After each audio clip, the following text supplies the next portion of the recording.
Welcome students. In the last session, all type of errors and ways to locate them were discussed. And today, we have to begin with the practical part of rectification. The rectification of errors is basically divided in three parts. First, not affecting the trial balance. Second, affecting the trial balance. And the third one, correction in the next accounting year. Starting with the first one, that is the errors not affecting the trial balance. These are basically two-sided errors, that is affecting two accounts.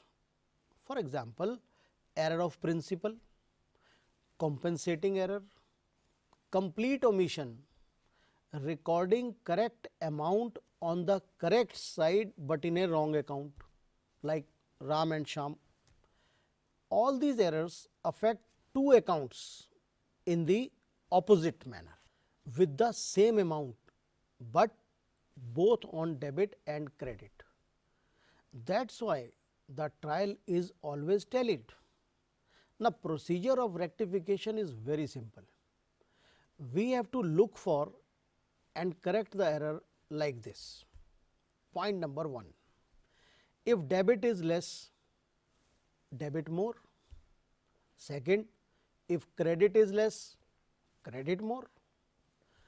But if debit is more than credit and the vice versa, that is, if credit is more, then you have to debit, because we have to correct what is more.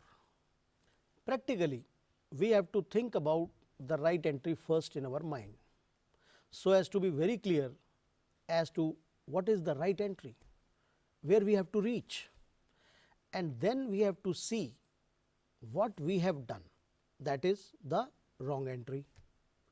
And now we will think about the rectification entry, so that combined with the wrong entry, it gives the right effect.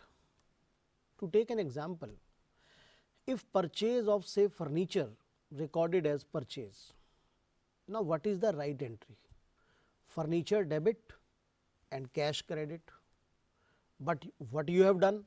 Wrong entry is purchase debit and cash credit. Now we have wrongly debited purchase instead of furniture.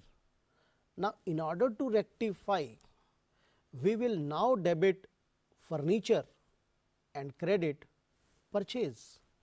Take another example. Sales to X 15,000 recorded in the sale book as 1500. Now recorded means recorded in the original book, means both the aspects are wrong, that is X and sales both are 1500 instead of 15,000. Now the right entry is debit X, credit sale 15,000. What you have done is debit X 1500 and credit sale 1500.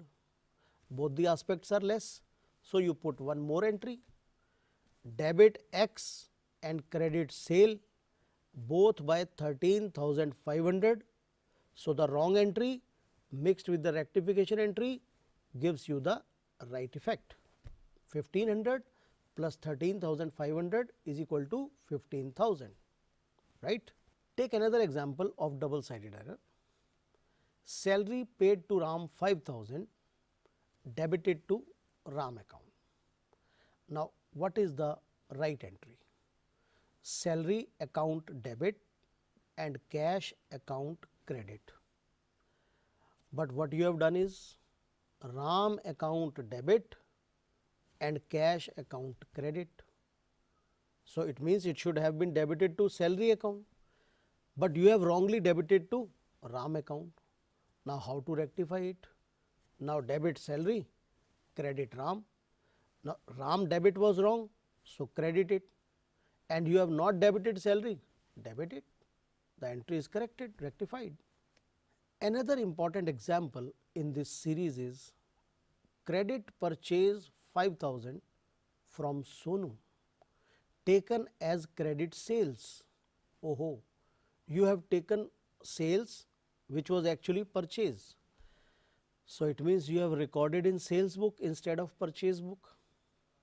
So the right entry is purchase account debit and Sonu account credit by 5,000. But what you have done is you have debited Sonu 5,000 and credited sales 5,000.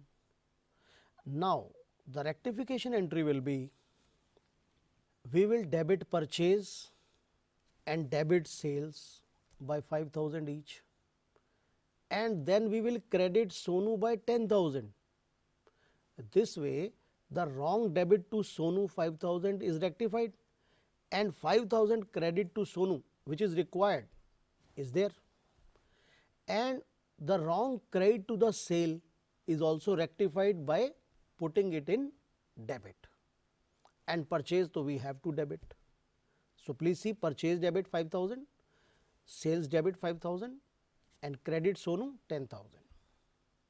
So we can have some general guiding principles for rectifications which are like this. First, if any error is committed in the books of original entry, it is safely assumed that all the postings are also committed in the same fashion. Suppose I record 500 instead of 5,000 in the original entry. So it means posting is also of 500. Both are wrong. Next point, but if the error is done at the posting level, that means recording in the original book is okay, but problem is only in one account. For example, if we have recorded in sales book 1500 and while posting we have written 150, that means one part is okay, sales, the other part customer account is wrong. One sided error, trial will not tally. Next point, if the error is posted to a wrong account but nothing is mentioned for the side and the amount, then it is to be assumed that both are correct. For example, if it is mentioned that instead of Ram we have written Sham and nothing else is mentioned, that means everything else is okay. That is, amount is okay, debit or credit side is okay, the difference is only is name. Trial will tally. Next point, if the posting is done in a correct account but with the wrong amount, it is assumed that side of the account is correct but only the amount is wrong. So from the above 4 points we are able to conclude that whatever is written as wrong, it is only that point which is wrong and everything else is assumed to be fine.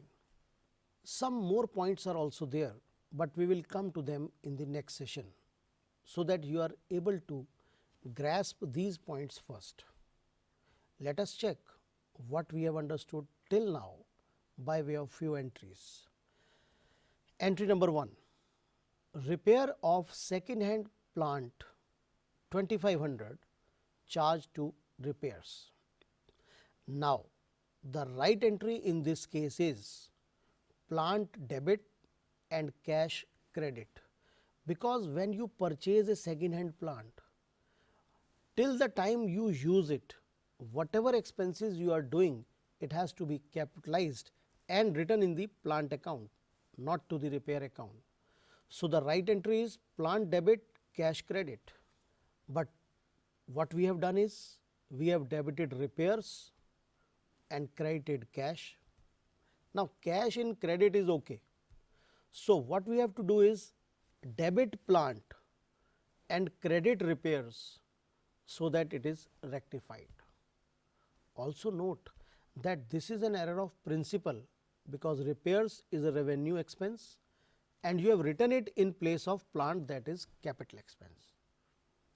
Coming to the next point, own building constructed out of own stock 70,000 and wages 10,000, and this entry was omitted. not recorded at all. Please see, we are constructing building from our own stock and wages which we have paid 10,000. How to do this entry?